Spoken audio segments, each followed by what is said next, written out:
All right, I was thinking about voltage-controlled amplifiers. There's several ways to do voltage-controlled amplifiers. One is to buy one. There are chips that kind of are voltage-controlled amplifiers, and they're a little bit rare, a little bit expensive. Ways that I've done in the past is to use a photoresistor, resistor that varies with the amount of light goes on it, and you combine that with an LED, and you can control the gain of a op-amp stage by changing one of the resistors by this photoresistance. Thinking about JFET, so this is going to be a JFET. I'm going to be using a 2N50, I think I have this memorized by now, 54, 57. And some people describe JFETs as a voltage-controlled resistor.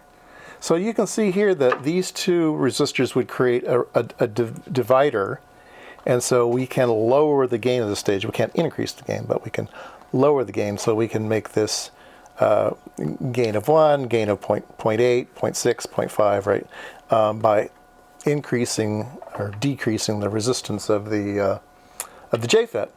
And we need to have somewhere between 0 volts and -2 volts. Okay, at 0 volts, this thing will conduct the most, and at -2 volts, it will turn this off, and it will have a gain of 1. So let's go ahead and try that out.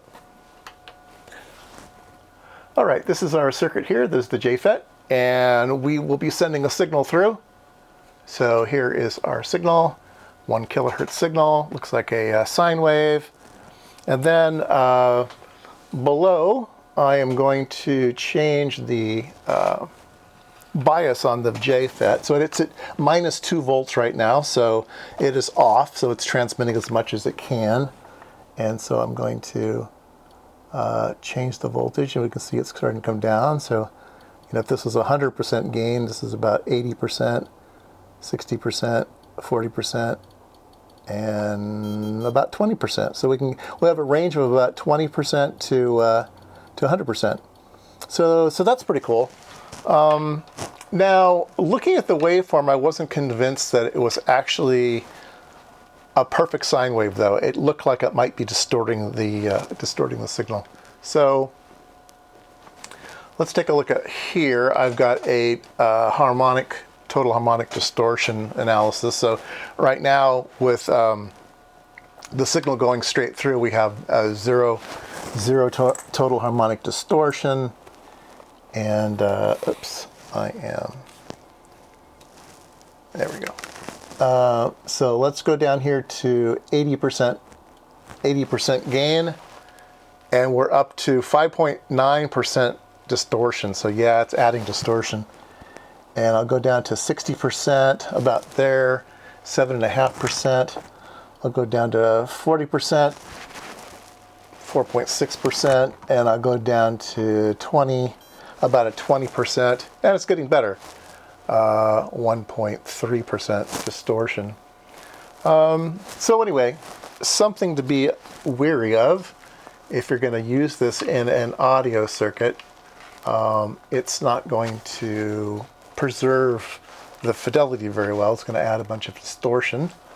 Now, I've seen circuits like this used before, though, in synthesizers. So in synthesizers, let me show you a waveform. In synthesizers, it might not really care if you have some distortion or not. You might actually like that. But let me change the waveform to a square wave. So here's a square wave, and then I will change the gain. And you can see that distortion has nothing to do with square waves. And so it's a perfectly fine amplifier, a voltage-controlled amplifier for square waves.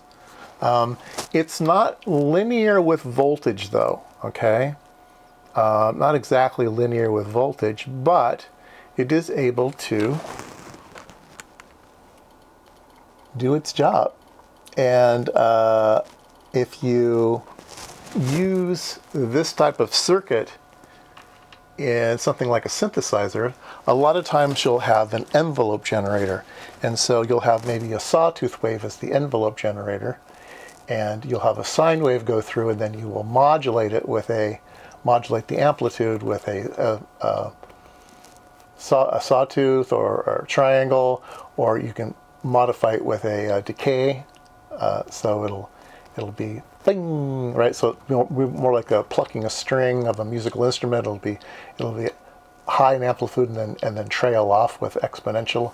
So I think it's still a valuable circuit, but it does seem to add a lot of distortion.